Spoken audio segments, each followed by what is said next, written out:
Hello, my beautiful souls. Welcome sa ating tarot reading session. So, this is for our no contact situation. So, mag-channel tayo ng messages from your person. No contact and in separation. So, keep in mind, general reading po ito. Maring mag-resonate, maring hindi. Kunin nyo na lang po kung para sa inyo and leave the rest. Maaari mag-shift ng energies or magkabaliktad ang sitwasyon. Kaya kayo na pong bahala kung saan kayo nakalugar sa reading natin. Okay, so let's see.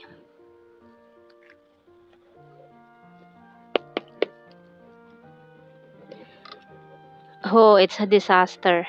So itong separation nyo para sa kanya, it's a disaster, no? Parang nahihirapan siya ngayon na sa mga nangyayari ngayon.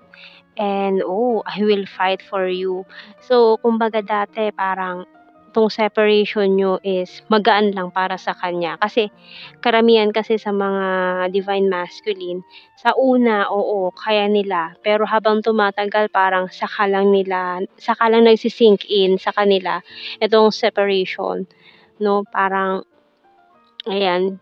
So ngayon, kumbaga, I want solid foundations. I will fight for you.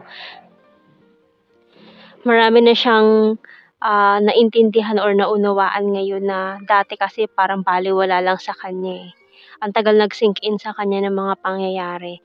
And we also have here, please accept my cup of love. So itong tawang ito, gusto niya ulit offer sa'yo ng cup of love. This person wants solid foundations.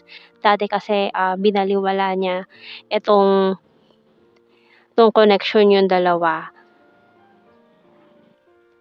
At hindi niya naibigay itong solid foundations na ito at hindi kanya naipaglaban noon. So, tingnan pa natin to. I have multiple opportunities.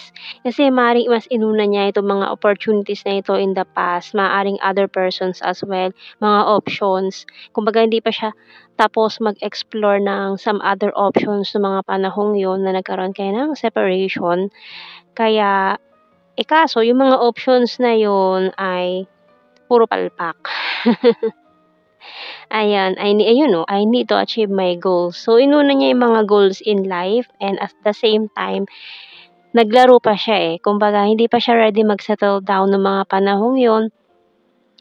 Parang may iba pa sa mga persons niyo ang takot sa commitment, no? Parang hindi pa siya ready ibitaw yung kanyang pagiging single or yung mga commitment hindi niya pa kayang ibigay yan or hindi pa siya kayang pumasok sa seryosohang relasyon.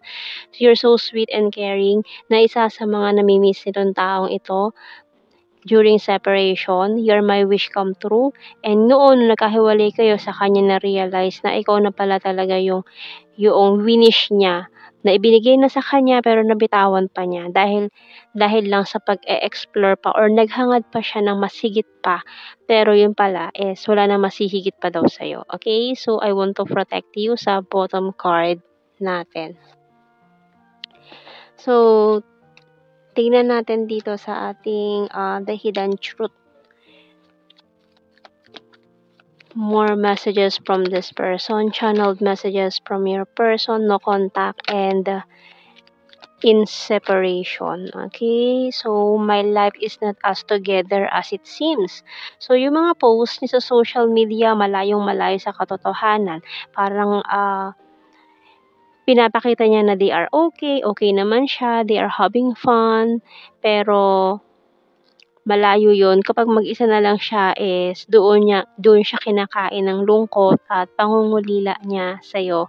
So, we have also here, I can't stop thinking about you. So, kapag mag-isa na nga lang siya, hindi niya mapigilan or non-stop thinking of you, especially at night. Kaya late na siya lagi nakakatulog or inaabot pa siya ng madaling araw. I knew exactly what I was doing. So, ito yung sinabi niya sa'yo noon na parang ayaw niya kasi ng pinapakailaman siya sa mga ginagawa niya. So, ayaw niya na may mga nagmamando sa kanya ng dapat niyang gawin. Gusto niya yung sarili niya or yung gusto niya yung masusunod. Na which is parang nagsisi nga siya dahil sinunod niya yung mga gusto niyang mangyari. Pero ang nangyari is, ayun, palpak lahat ng mga plano niya. just being near you is intoxicating. Ayun na nga kasi parang nasakal daw siya sa pagiging ano mo, kasi parang naging iniisip niya kasi is naging pakialamero ka na, pakialamera sa mga gusto niyang mangyari sa buhay niya and ayaw niya ng gano'n. So, it was my fault but I blamed you. Oh, 'yun, 'di ba? So, kasalanan naman niya yoong mga nangyari pero sinisikap pa niya kasi masyado ka daw mahigpit, masyado ka daw seloso, selosa, mga gano'n or tamang hinala, yung mga ganyang bagay, paranoid, ayun. So, and we also have the timing just wasn't right for us. So, ngayon sinasabi na niya, siguro hindi pa talaga yung tamang panahon para sa atin, pero baka may pag-asa pa ngayon na maayos 'to or maging tama yung sitwasyon para sa inyong dalawa. So, I know I was a distraction from your pain. Iniisip niya din na baka 'pag bumalik siya masaktan ka lang ulit, kaya parang nagdadalawang isip din siya. I feel you leaving me behind. So, ngayon ikaw naman daw yung umiiwas. Siya naman daw yung lumalapit, pero ikaw naman yung parang iwas sa sitwasyon. So, I want to be more than friends. So, yung bottom card natin. So, siguro for some of you, yung separation niyo parang sinabi niyo na lang sa isa't isa na ano, hanggang friends na lang yung kaya kong ibigay sa'yo, gano'n. So, para kasing ayaw niyo na magtiwala ulit sa taong ito.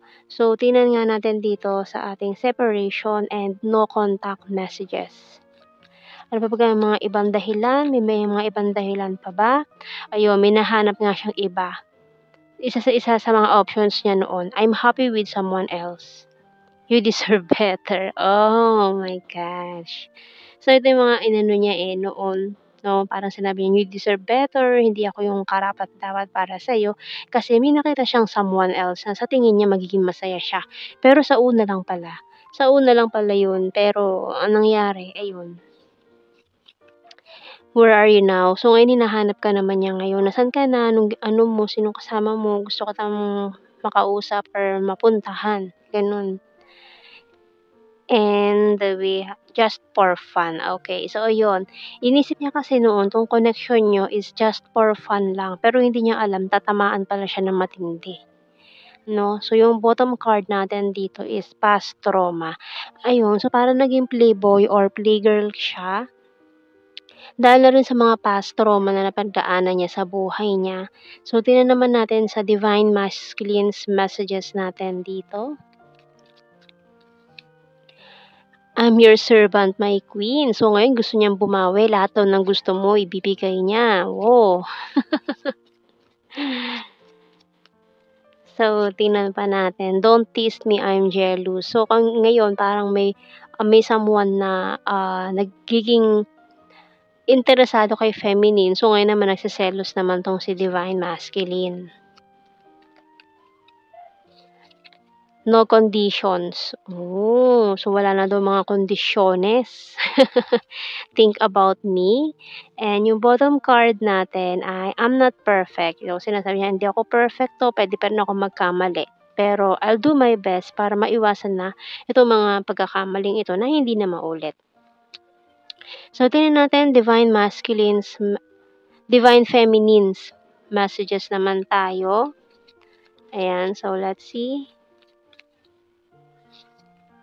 Love and affection. So, yun lang hinihingi ni Divine Feminine, love and affection. I need a partner and a friend, and a partner and a friend, o, di ba? And please smile always. So, yung gustong-gusto niya lagi na masaya yung kanyang Divine Masculine.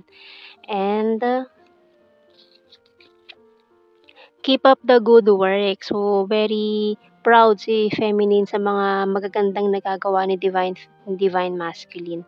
And yung bottom card natin ay give me your attention. So, yun, love, affection, and attention. Yun ang mga dinedemand ni Divine Feminine dito. Okay, so tingnan naman natin sa ating secrets and confessions card. So, may mga gusto pa siyang sabihin? Ayan. So, secrets and confessions card natin. Oh, I hate that I'm just a friend. So, ayun kasi parang sabi mo friends na lang kayo and this person hate that na hanggang kaibigan mo na lang siya. Kasi wala, sinira niya na yung pagkakataon, and without you, I'm nothing. Mhm. You are my sunshine. Can't stop thinking about you. And yung bottom card natin, I have been a coward for too long. So, naging duwag talaga siya noon, 'no? Ang tagal niyang, parang hindi nasabi or binaliwala 'tong sitwasyon yung dalawa. Okay, so tingnan naman natin sa initials. Ayan, kuha tayo ng initials.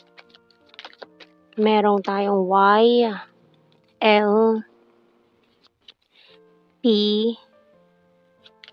T,